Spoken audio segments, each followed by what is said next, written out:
ঈদ মোবারক, সবাইকে জানাই ঈদের শুভেচ্ছা ও ভালোবাসা। ঈদের মেইন আনন্দ কিন্তু চাঁদ দেখার পর থেকেই শুরু হয়।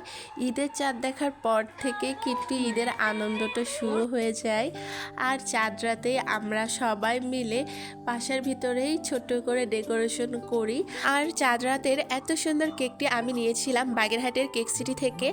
আর এই কেকটার টেস্টটাও অনেক মজা ছিল। বরাবরের মধ্যে কেক সিটির কেক হচ্ছে সব থেকে বেস্ট। আপনাদের চাঁদ রাত কীভাবে কাটালেন অবশ্যই পিকচার শেয়ার করতে ভুলবেন না। কমেন্ট বক্সে আপনাদের চাঁদ রাতের কিছু মুহূর্তের পিকচার শেয়ার করতে পারেন আমার সাথে।